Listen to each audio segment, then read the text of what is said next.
So today I'm going to speak about affective scaffoldings, and I would like to frame the affective scaffoldings within the pragmatist tradition. So my main aim is to show that if we are going to understand affective scaffoldings through pragmatist lenses, we can get a lot of good points. And this, so in a way, is a way for developing the literature and the research in affective scaffoldings, providing pragmatist tools. So some references about this research project. So what I'm going to say today is mostly related to the first paper that you can see here on the screen. It is a paper I wrote with Roberta Dreon, who is a Dewey scholar and has been published this year on Frontiers in Psychology. But there are also some other papers that are related to this broad and general aim of introducing pragmatist tools within the for recognition approach. And so there is another paper that I wrote with Giulia Pireda, and where we tackle the extended self literature. And again, also there we say that we need to employ pragmatist tools for better framing and understand an extended self. And then there is another paper that is going to be out in a couple of months, I guess, for Topoi, and is a paper titled Epistemic Emotions and Co-Inquiry, a situated approach. So there I use situated cognition, but again, understood from this pragmatist perspective for discussing epistemic emotions. So, you know, the literature about the capacity of emotions of being truth conducive. And so I argue in this paper that we need really to build and work on epistemic cultures and culture of co-inquiry, and this is very pragmatist as well. And then there is another field that I'm very fond of, and it is, you know, the application to technology.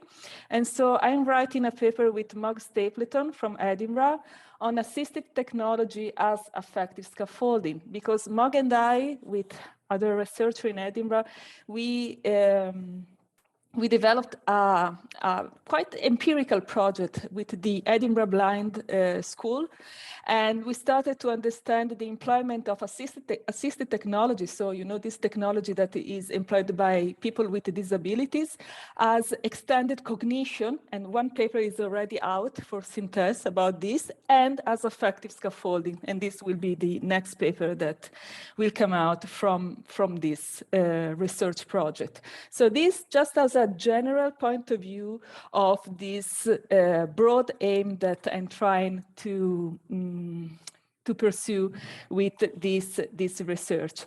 So let's start with today's talk. So today I'm going to first provide a general introduction about affective scaffoldings. So what do affective scaffoldings are? What do we mean with affective scaffoldings? And what are the theoretical references for this concept? Then I'm going to discuss the strengths and flaws of this notion. And especially working on the flaws, I will try to reorient the debate from objects to interactions. So I can already introduce that my main problem with the literature on affective scaffoldings is understanding affective scaffolding as material culture, as a thing that scaffold our affectivity and that we can employ and use in order to regulate our affectivity.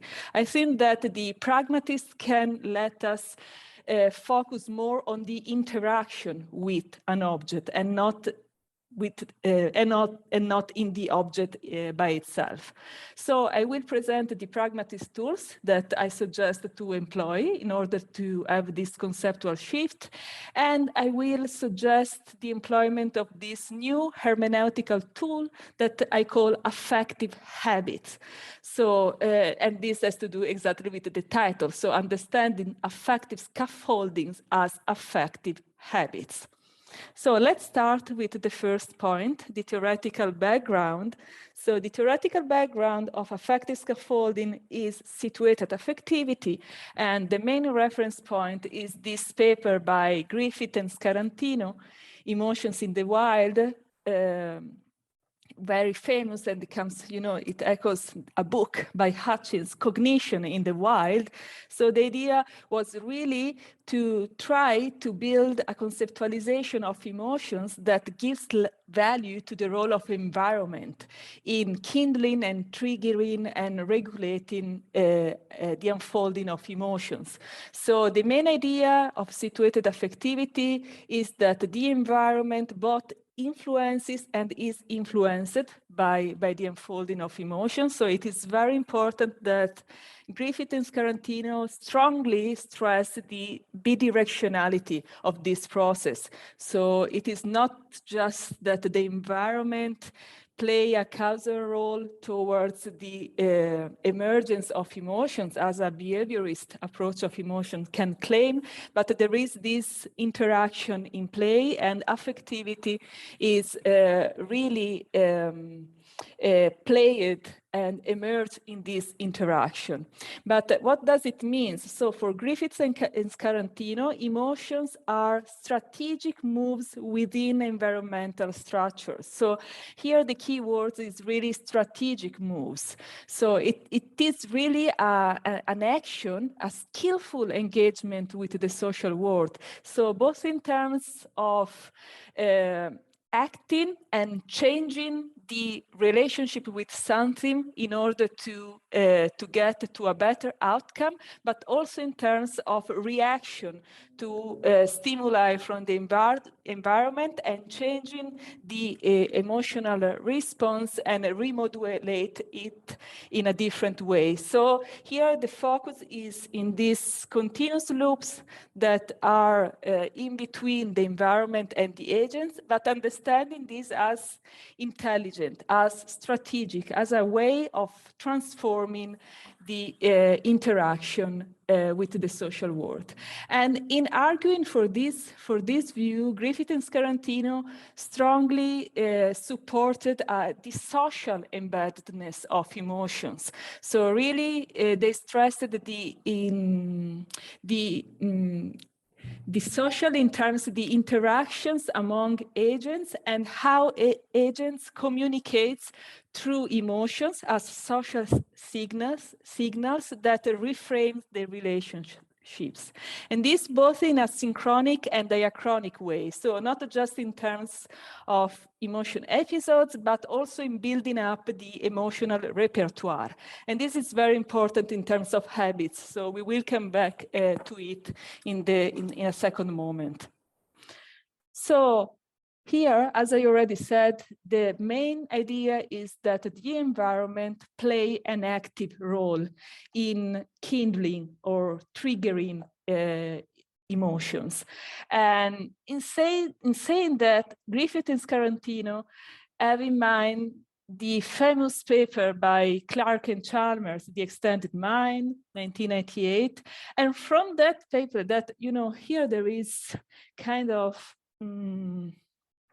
a family debate, I can say, within the 4E, because here, the situated approach is drawing also from the extended mind approach that then later on became something, the differences are quite strong and important also to stress. But at this level, I can say that they wanted just to show that from Clark and Chalmers' view, we can understand how there are tools outside in the environment that can scaffold not just only our cognition, and this was the main point of Clark and Chalmers, right? So the emergence of this extended cognition and extended mind approach, but also our affectivity. So the point is on focusing on items that are outside, that play a role in the emergence of affectivity. So for explaining this, Griffith and Scarantino mostly use the affordances approach that comes from a previous work from Scarantino on affordances. And so the idea is that why does an item in the environment can scaffold our cognition or affectivity? Because the environment is made of action possibilities. So when we perceive or we engage into an environment, the environment is not just neutral, but is a field of possibility of actions. And for Griffith and Scarantino, these action possibilities takes the form of emotions. So the environment is already populated of affective states that can scaffold our individual and personal affectivity. So this view on affordances and emotions is another huge research field that I cannot discuss here today, but I just wanted to say that from there are some people in enactivism, so another E of this 4E approach, who are criticizing a view of affordances as invariant features of the environment. So considering that, you know, these scaffoldings are just out there, and we can use and employ these scaffoldings in order to regulate our affectivity. But from an enactive point of view, for Schergel and Prince, we need to understand that emotions creates affordances as new possibility for action. And this, I will say, that is very close to the pragmatist view that I'm trying to develop in my research. So I really think that the pragmatist view and the enactive views go very well together. So in what I'm saying here, I can say that I'm very close also to what Schergel and Prince said in this paper 3 years ago, with the enactive tools and not the pragmatist one. Okay, so here we are to the affective scaffolding. So this was kind of the theoretical background. So the theoretical background that has to do with situated affectivity, extended cognition, environmental scaffoldings, affordances, and in a way, the enactive thinking. So here I have Colombetti and Kruger, 2015 paper, Scaffoldings of the Affective Mind, as the main reference.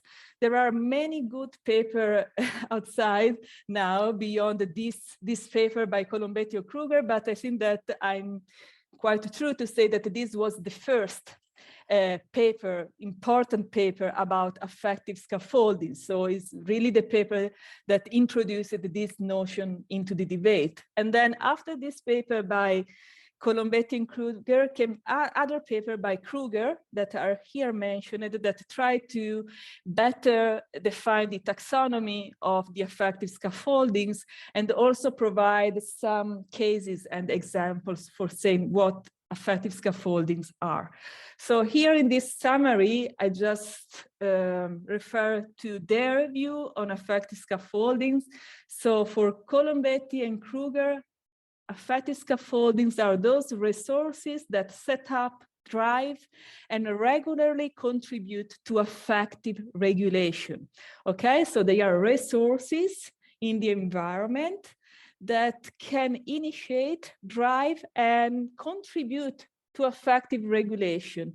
Here is important the focus on affective regulation, because for Kruger and Colombetti, affective regulation is really the main function of an affective scaffolding, right? So an agent employs an affective scaffolding in order to feel in a certain way. So it could be if you are feeling sad, you turn on peaceful music, or if you're angry, you can go outside and having a good run. So in this way, having a good run or a peaceful music are affective scaffoldings, because in a way regulate our affective life. So when I feel sad, I can use music to regulate my feeling and maybe feeling less sad. Okay, so this is the main idea. So these are external resources that are employed to adjust and manage human feelings, right? So there is a feelings that we dislike, that is painful, that we do not want to feel. And so through affective scaffoldings, we can regulate and manage our ways of feeling. So in saying that, Colombetti and Kruger as the scaffolded mind view in mind. So in this paper of 2015 is quite prominent, Sereni framework. So we do not need a lot to say that, but you know, this affective scaffolding views is an externalist view about emotions. And so there is also the idea that the mind is not just an internal state in the brain or in the body, but is spread through the environment. And doing so, and this is the main point that is important for us, an agent can build affective niches. So this comes from Stereni, but again, also from the affordances literature that I introduced in the previous slide. So there is the idea that humans, but also the other non-human animals, always build up their environment. They build up their niches, right? So they carve out a space that fulfill their needs. So the environment is not just the environment out there. Remember when we were speaking about action possibilities, but it is my environment that I tailored and I have carving out in order to reply to my needs. And this is grounded on an idea that non-human animals do this all the time, but also humans, and humans can build also epistemic niches, cognitive niches. What Stereni and Colombetti bring to this biologically oriented view of cognition is that there are also affective niches. So humans can create places and special environments in order to feel in a certain way. So you can think, for example, of a community of friends that every Tuesday evening they meet in a room, maybe just with their board games and their jokes and their way of interactions, their infusion and teas, etc. This is a kind of an affective niche that has been built, in this case, socially built, jointly built by a group of friends for spending the Tuesday evenings. And this is a niche that can, again, manage, regulate, and adjust the feelings of the organism who inhabits this specific niche. So in discussing affective scaffoldings, Colombetti and Kruger pointed to some dimension, again, drawing from Stereni, that are fundamental for affective scaffoldings. And Sabrina, who is here, and Achim Stefan wrote a paper, a wonderful paper, this here, exactly about expanding this dimension. They found 8 dimensions that are important to consider for understanding affective scaffoldings. Unfortunately, when I wrote this paper with Roberto Dreon, there wasn't this paper, so I couldn't quote this, but I found it fantastic. So here I have just this dimension that comes from Colombetti and Kruger, but maybe in the discussion we can see what are the other dimensions that are important, and also understanding them in terms of scales, as Sabrina and Achim have done in this paper. So, okay, they say that it is not that whatever item in the environment can be my affective scaffoldings, right? This will be quite naive, but I need first to trust an item as something that can adjust my affective state. And in order to have this trust, it needs to have a kind of routinary endorsement of these items, a kind of familiarity, we can say, right? So I know from my experience that when I'm angry, if I go outside and have a good run, this really helped me. So I trust that running is a valuable affective scaffolding that can manage my feeling. And so in this way, we can immediately move to the idea of individualization. So it is not only trust, but it is something that works for me, so that it really reply to my needs and my interests. So to my specific way of feeling that for me, Laura, having a good run works, but maybe for someone else it's better go swimming or whatever, right? So the idea is that in carving out these affective niches, we also make these affective scaffoldings highly personalized.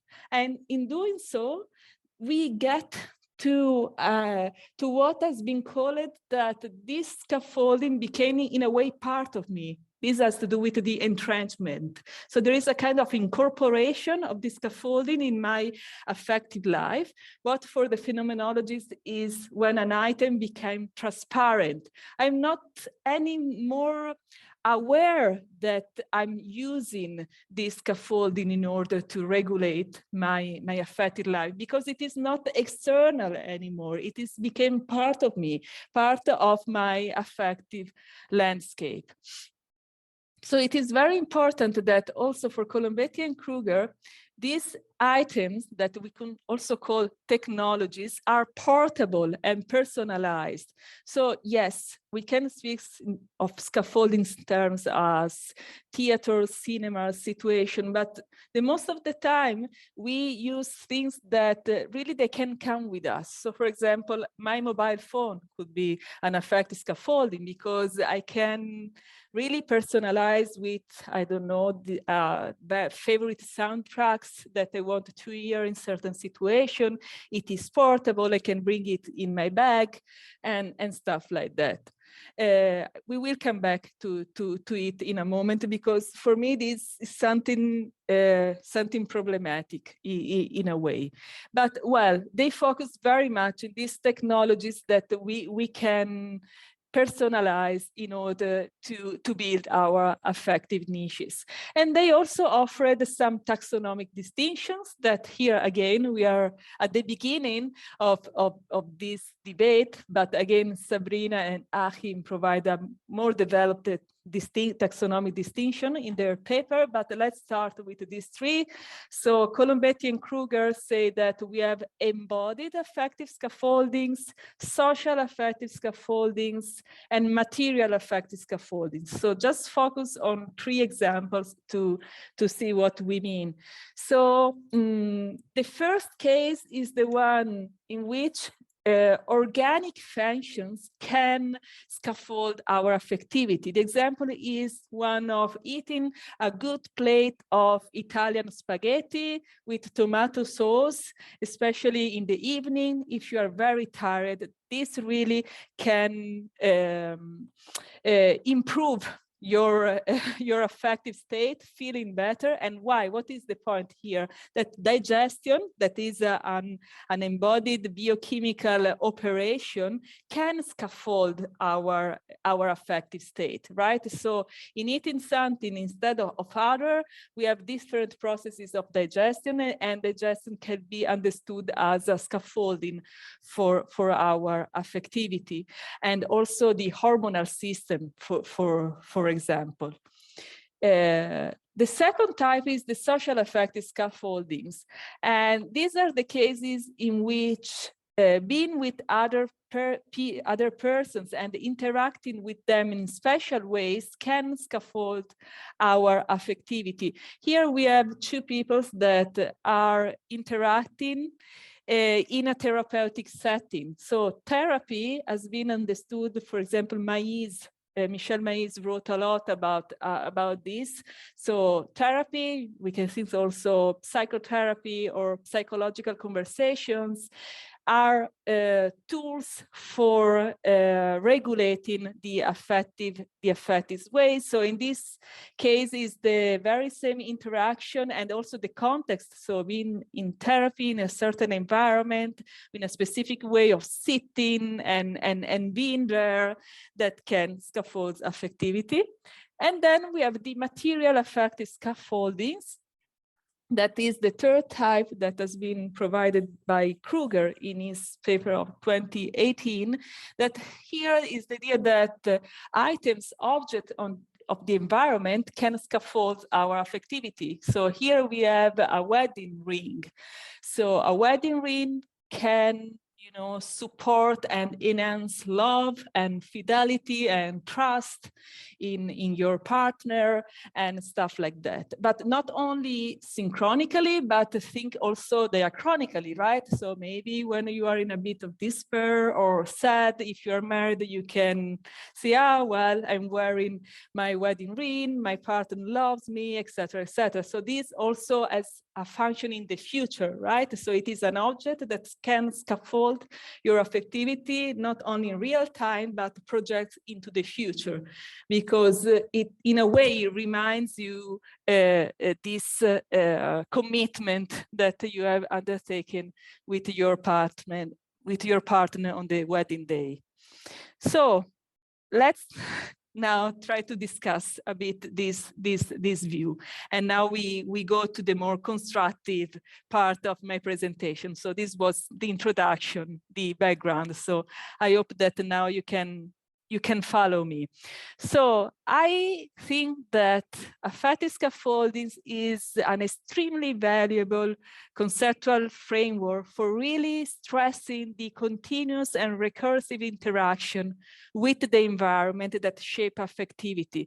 So I think that is extremely helpful for really focusing on this, on the role that the environment can play in shaping affectivity, and also for stressing how much we can work in order to change and transform our affective states. So really go against a view that affects are just state of an internal mind, are just reactions, but are something that change, that can be modeled, and that are highly dependent upon environmental structure. I think that this is really a very valuable strength of this literature. But I see also the risk, at least in how it has been developed by Kruger and Colombetti, but also how it has been developed after them.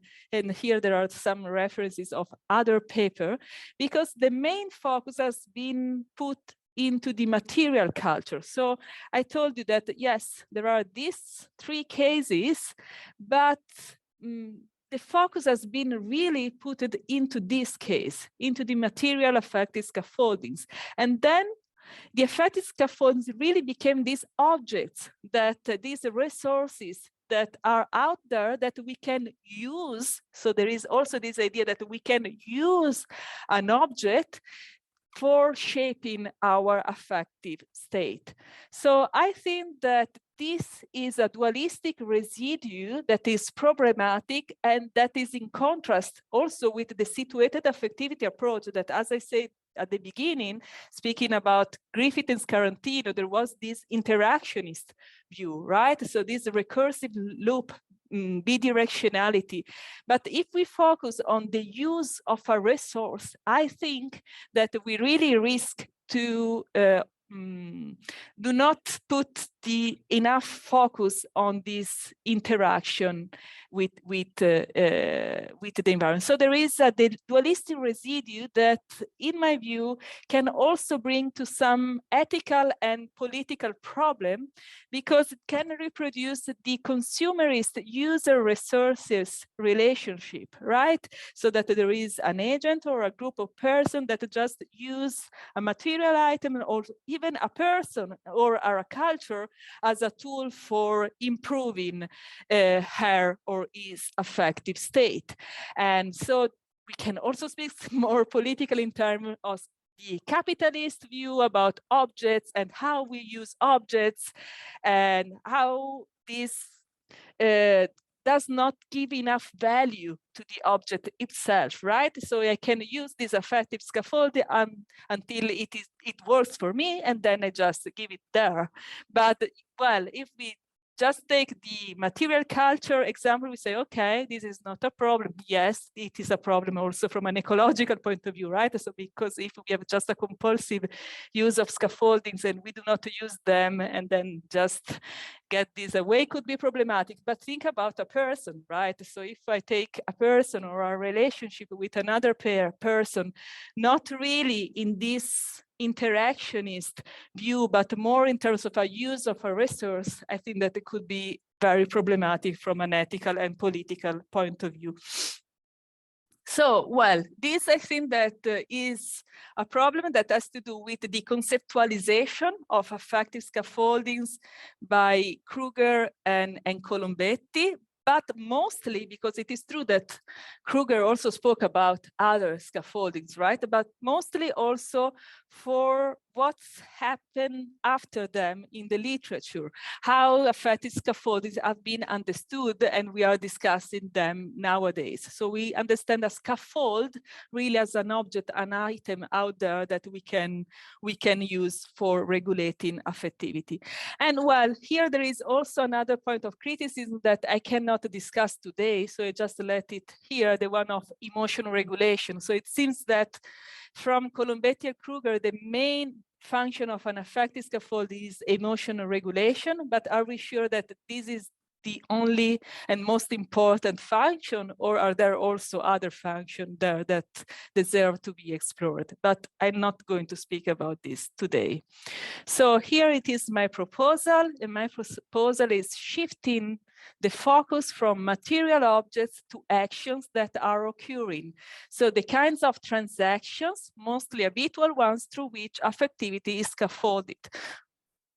So having the focus not just on the wedding rings, but really on the action of giving a wedding ring to my partner will be the point. And also the interaction, the kind of ceremony, the kind of commitments, what we said, who were there, my parents, my friends, and how these relationships unfold, and how we are aware of this commitment through the years, right? So how much this becomes also an habitual transaction with my partner that became my wife or my husband, right?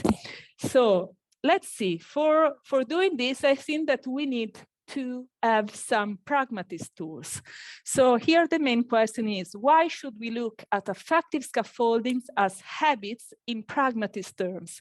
So again, I wanted to repeat this point. So I don't want to give up to affective scaffoldings. I think that we need to preserve this notion. I like it very much. It's very important for the reasons that I said before, but we need to understand it in pragmatist terms. And what does it mean to understand an affective scaffoldings in pragmatist terms? Understand it as habit. So when we speak in terms of habit, there is a problem, because usually when we even also hear the word habit, we think immediately to the behaviorist account of habits as a mechanical reaction to stimuli, right? And something that came out as a routine, something that I do unconsciously in a very repetitive way, and that is kind of against change and transformation, something very fixed, right? An habitus that can help us, but is not very flexible or transformative or creative. Well, the pragmatists understood habits in a very different way. They really stressed the creative power of habits to scaffold the human's behaviors. This is the first point. So focusing on habits as transformative powers. And the second point is that for the pragmatist, habits should be understood in interactionist ways as transaction. We will come to it in a moment. So here we do not have any dualistic residual between mind and environment, me and others, because the idea for the pragmatist is that we start from a shared experience that is the fundamental ground of our life as organism, and in the experience we share interactions with the other beings and also with cultures, contexts, places, etc. So the two reasons are, we need to focus on affective scaffoldings as habits in pragmatist terms, because in this way we can see the interactions on the spotlight, and then we can understand this from a very creative and flexible way of transforming interactions. Well, I just addressed some objection to this move, to this conceptual shift that I suggest. So it may be said that in doing so, I'm abandoning a clear-cut notion such as affective scaffolding in favor of a less specific one as habits, right? And in a way, someone can say, well, but all our affective experience or our life is habitual in a way, it's made of patterns of behaviors, ways of behaving. So don't we get to say, okay, everything is an affective scaffoldings? Well, so for replying to this objection, I say, well, we can focus on affective habits. And I think that this could be an hermeneutical tool that can reply to this objection that is important. Then the second objection is the one that say, well, habits are already mentioned in the literature on affective scaffoldings. It's nothing new. Colombetti and Kruger and Mais and Slaby spoke already about habits. Yes, this is true, but they spoke about them in a very conservative way. So habits are bad because they are conservative social power and are understood in terms of passively doing things out of customs or routine. And what the pragmatist says to us about habits is really very different. So in a way is really reframing also how the affective scaffolding literature understand habits in a more creative way. So here we need to look at John Dewey perspective, and here I can say a few things about his approach, because with Roberto Dreon, who is a Dewey scholar, we worked on it in order to get the main points that we need to have in order to develop this view of affective scaffolding as habits.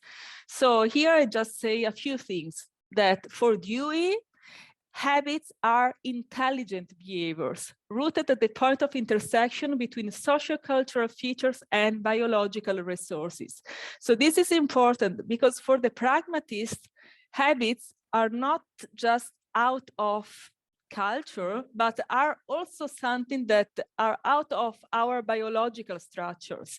So they have a very empirical approach, but their view was really to integrating these two. So having together the socio-cultural feature and the biological resources, and see that habits came for this point of interactions are really in the conjunction of the biological resources and society. And when they say that they are this point of intersection, they means that they are transactions. And the word transaction is a bit different from the words of interaction, because a transaction is kind of a negotiation, is again kind of a strategic move. Right, what Griffith and Scarantino said, right, is a transaction, is a negotiation between a living organism who is embedded in an environment that is natural and inherently social and culturally shaped since birth. So there is the idea that the habits are not just done out of nothing, so that there is an organism who is embedded in an environment, and in this environment there are already habits. So there are already cultures and routines, but this organism can receive these stimuli, but also recreate and retransform them in order to have its own habits. So we can understand this in a way of this affective niche approach, with the idea that there are already habits out there. And so the organism with its natural feature in a way is remodeling what comes from the social environment. And why do an organism need to do so? So for the pragmatist, the main trigger of this habit formation is building a provisional equilibrium. And so also this comes from really a biologically oriented view. So they had also Darwin view as a reference point. So it really is building an equilibrium between the life of the organism and the environment. So here, I think that, again, we can have a strong connection to what the enactivists said about habits in the last year. So first, what the Jaeger Di Paolo said, that enactivism is not interactionism, but focusing on transaction and embeddedness, there is the idea of an organism who inhabit an environment and is shaped and is shaping the environment through habits. And also what Egbert and Barandarian said about enactive habits, so stressing this creative power from a biological point of view. The problem of their paper that I like it very much is that they do not speak a lot about the social dimension of habits. So they have in mind more the organism center from a biological point of view. But the pragmatists really put together the biological dimension and the social culturally one. And Reon wrote a paper about a comparison and the main differences between the pragmatist and the enactive approach to it. So here we have a quotation from Dewey that I think that is helpful for understand this view. So Dewey said that habits are both functions of the surroundings as truly as of a person. So this is interesting because, you know, sometimes when we think in terms of affective scaffoldings, we think of them mostly in terms of function of the surrounding. For the pragmatists, they are also function of a person. Why? Because they are really at the intersection of the meeting, the in between the organism and the environment. And you provide this example. So just as breathing depends on lungs and the air, walking is a function of the length of one's legs and agility, as well as of the ground structure. So here, Dewey want to say that bodily characters contribute to the constitution of habits as much as the surrounding material conditions. There is another example provided by Dewey that I think that is very helpful again. He said, just as digesting is an affair of the stomach as much as of food, speech demands physical air and human companionship and audience as well as vocal organs. Here again, you say that there is the social dimension and the organic one that comes together. And for Dewey, this is really the point of emergence of an habit of a way of speaking in public that depends on how I use, if you want, the hair, how I breathe, and also how I feel with other people, the audience in front of me, etc. So here is a position of cultural naturalism. So what we can get from the pragmatists and bring to the affective scaffolding literature is a view of cultural naturalism. So for Dewey, habits are constituted by social and cultural features of the human environment as well as by physiological condition.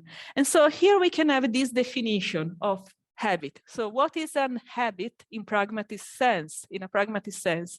So it's a specific channeling of the resources involved in each organic environmental transaction by which the organism and the environment are dynamically and mutually constituted. So we will see it again when we will speak about affective habits. But here the point is that there are forces out there, and through habits, an organism can channel these forces and build them in a specific way that reply to the needs and the interests of this specific organism in this specific environment. So kind of taking these forces, these environmental forces, and shaping them in a specific way, and also reconstructing them continuously. So it is not just a fixed habit, but this habit is constantly remodulated, revisited, and adapted to different environments. So here we get to the idea of habit acquisition and habit change. So the habit acquisition, as I have already said, comes for Dewey and the pragmatists, mostly in terms of attunement or to an environment, right? So there are already these forces out there, and you can become attuned to it, but also accommodate, reply to it, transform this, and also try to change them. And how change is so important for the pragmatists, right? Because until now I could say, well, also for the behaviorist, there is the idea that there are forces outside and you can channel them and use them. But for them, the fact is that there are some point of frictions in employing habits where the organism understands that the habit of action, thinking or feelings becomes obsolete. So it does not work anymore. And this produces a crisis because the habits that do not respond anymore to the needs of the organism. And so at that point, the process of transformation can happen. So this is important for them because, you know, for the pragmatist, the experience of life is ever changing. There is not a fixed reality out there. There is impermanence and transformation and many disruption and frictions. So there is the idea that this change is quite a constant of our life. But this is an opportunity for transforming our habits and make them more responsive to the situation at hand. So let's try to come back to the affective scaffoldings and try to sum up a bit what we said until now. So I think that the anti-dualism and the continuity between natural and social cultural features are 2 points that are very useful for affective scaffoldings. Remember what I say about this residual of a dualistic relationship between an agent and an object, and sometimes focusing mostly on the material culture, etc. I think that these 2 ideas that comes from pragmatists can help in understanding affective scaffoldings differently. Then there is the idea that emotional episodes are not just out of the blue, but they happen within the continuity of affectively charged organic environmental transactions. So for the pragmatists, these transactions, this negotiation with the environment really starts from the needs and the interests of an organism in this environment. And since they start from a needs of an organism, they are affectively laden. So there are always affects. There is a qualitative dimension of experience that is at the ground of these emotional episodes that can come out from a crisis in habitual action. Because there is the idea that a certain and specific emotion can come out from a crisis in habitual action.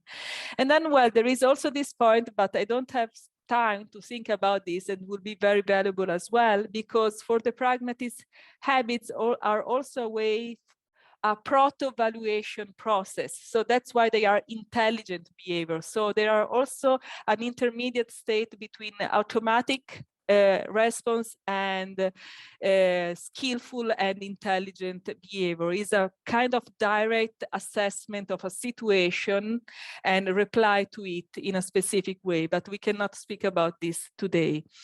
But an example of this anti-dualist framework that is important. So here, when we see a painting, a blue painting, we can say, oh, well, when we experiencing a blue paint in blue, sometimes it's related to sadness. We can say, and this has to do a lot with aesthetics, the debate in aesthetics at that time. Is sadness a property of the picture, or it must be ascribed to the subject?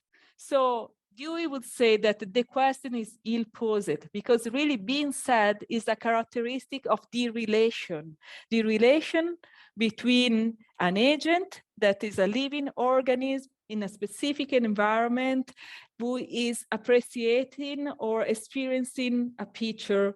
And so it has to do with a transaction, and this transforms his affective life, etc. So this is a non-dualistic way of understanding emotion experience.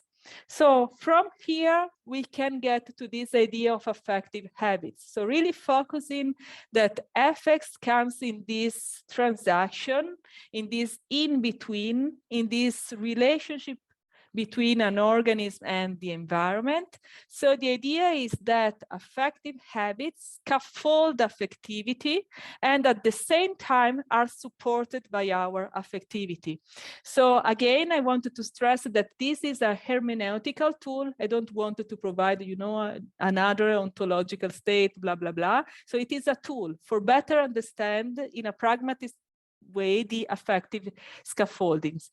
So here there are 3 core features. Let me just ask Sabrina, could I have 10 minutes or it is too much? No, I mean, we also started later, so 10 minutes is perfectly fine. Okay, good. So let's try to define what are these affective habits. So there are at least 3 core features. The first one is bidirectionality. So really the idea that scaffoldings does not come only from the environment to the agent, but also from the agent to the environment. And this is recursive and continuous. So it's a really circular. And this comes exactly from the idea of habits as really these intermediate states in the transaction between an organism and an environment. And then the idea is that these transactions are embedded in a naturally social world, and these transactions are already affectively charged. And this has to do with the idea of this qualitative experience and what I said with this example of art as experience. And then the third point is that an affective habit is a channeling of resources that come from both the environment and the organism. So here we can analytically discuss these 2 movements. So the movement that goes from the environment to the agent and the movement that goes from the agent to the environment.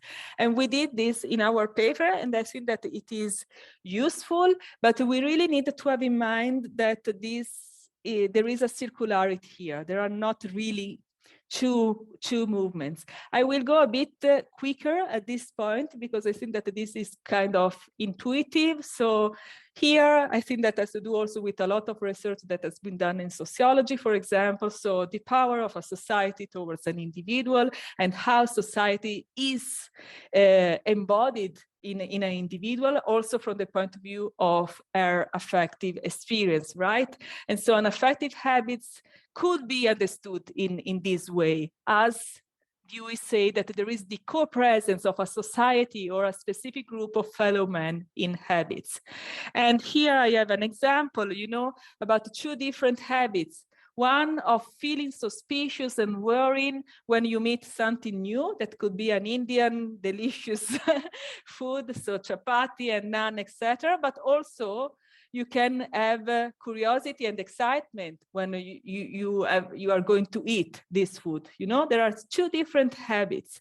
How is it possible? In a way that we are suspicious, and in another you can have excitement. So I think that the main point of difference comes from lived experience. And here there is a reference from Inke von Maur paper, Taking Situationedness Seriously. So really it has to do with the form of life of this specific agent or organism in a specific environment. So we can say that an habit of suspiciousness can come if you are not being if you had not the opportunity of trying different foods, because maybe you live in a small village and you are not living in Berlin, where there are restaurants of Indians, Vietnamese, Pakistan restaurants everywhere. But also, and this is important for the pragmatist, has to do also with the condition of your body, right? So how is your stomach health when you started to eat spicy food or not? And so really the pragmatists do not want to have a foundational point of view about habits. And here I am understanding this really taking, as Inke say, taking situatedness seriously, really a habit that is highly personalized and is embedded in a form of life. So this is let's say something about the other movement. So the other movement is the one that goes from the agent to the environment. And this is the movement that we stressed a lot already when we spoke about affective niches, right? So there is the idea that we can carve out our specific way of interacting with a scaffolding. And this replies to the agent's affective needs and interest. I'm saying this really from a pragmatist point of view, that it really has to do with something that is also felt organically, that can shape habits. And here we have another example, but maybe we can just go through it, and because there is the last point that is important for me to say. So the point is that agents are not just absorbing society into their affective habits, but they are at the same time crafting society insofar as this is oriented by their affectivity. And this means that agents can transform a social environment, and because affectivity is not just scaffolded by habits, but it also scaffolds habits.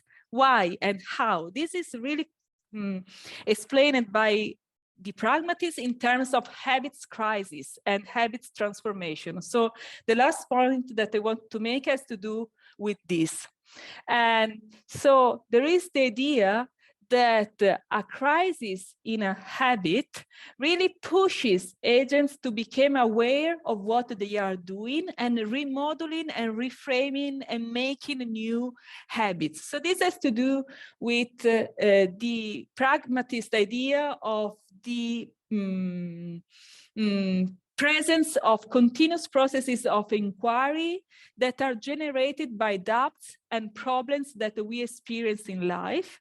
So I come back to it in a moment. So there is the idea that the experience has a critical stage. And so we are part of processes of inquiry that when we do not know anymore what to do, there is a doubt that is really felt by the agents that can trigger a transformation. And this doubt, in my view, is urgent and real insofar is fully embodied and embedded by the agent. And this means when the habitual transaction is disrupted. So when their interests, desires, and needs are orienting a new way of shaping habits. And here I have this example that is very naive and simple, but I think that can make the problem. So we can also think about what is going on now, right? So we are in an online class. In this setting, I prepared a PowerPoint presentation. I'm reading my slides. And so we know how it works. And maybe this also has to do with an affective habits, right? So I do not feel anxiety because I have everything written, well prepared, etc.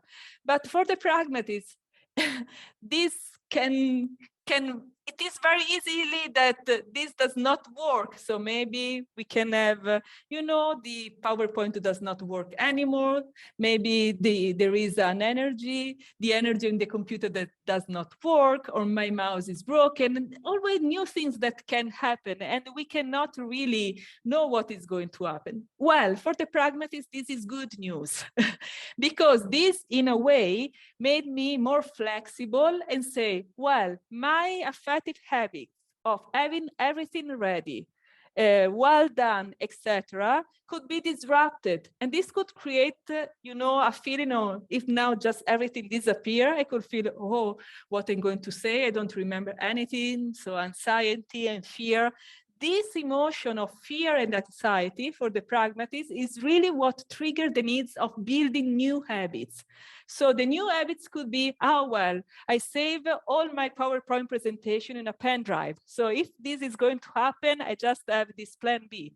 But maybe also more creative one, say, okay, if this PowerPoint does not going to work, I'm going just to speak by heart and really look in the face my audience and present my presentation. So the idea is that this moment of crisis made me aware of my affective habits. So the one that I need to have everything done, ready, and perfect.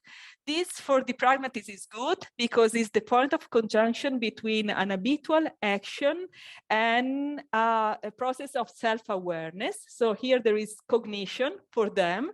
And this moment of really endorsing what is going on could be the starting point for building new habits, new way of interacting with the situation and negotiating with the new situation that happened. That's why why for them, emotions are often the result of a crisis. So as I say, just all of a sudden, my PowerPoint does not work anymore, and I can feel anxiety or fear. So for them, this is really the result of this disruption, but this is also what can trigger a change, a transformation. So this point is important because habit crisis leads to habit transformation. And this is really the way through which I would like to suggest to understand affective scaffolding in a more flexible and creative way, and also in a way that really has to do with these processes also of self-awareness that is not just automatic endorsement of an affective scaffolding. So in a way, how this critical stage of the experience that is not just something, so extraordinary, but something that happens every day for the pragmatist, because this is our experience full of unexpected events. And through these unexpected events, we can transform our ways of behaving. So affective habits are flexible and diverse. They can be changed not merely through an allegedly voluntary act of the will, but when the condition for their existence change, such as the organic condition or the environmental context, because of either individual impulses or unexpected events, as in the case that I described with the PowerPoint presentation. And again, this moment of crisis are not just, an extraordinary or merely contemplative event, but, for the pragmatist, this is really something that have an impact, big or small, on the life of the organism, because it's really the way through which an organism reframe and reshape and rebuild the affected transactions with the environment. So to sum up, so we are at the end. Sorry for the rush at the end, but I saw that we don't have enough time. I prepared too many things, but this is also an unexpected event, so I had to change my habits. So to sum up, the first point, I offered a pragmatist conceptualization of affective scaffoldings as habits. And I have employed the notion of affective habits to depict the main feature of this conceptual shift. And so, as a summary of this conceptual shift is having an active, social, and transformative view of affective scaffoldings. Active in terms of channeling of energies, channeling of environmental energies, forces, and through this building our individual habit. Social in terms of this continuous transaction and negotiation with an environment, and transformative in terms of habit change and habit revision. So the main strengths of this pragmatist proposal are, in my view, but we can discuss, that we can have a transaction with natural and social environments instead of material items.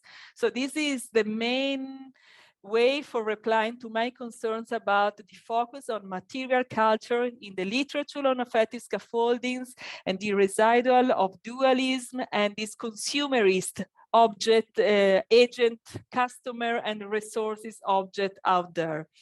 So another strength is having an active and transformative view about habits. And I think that this is very important also for drawing some ethical and social political implications that I couldn't discuss with you today, but I really wanted to also disclose habits as social opportunities. And also the third point is the one of continuity between cognition and affectivity via habits.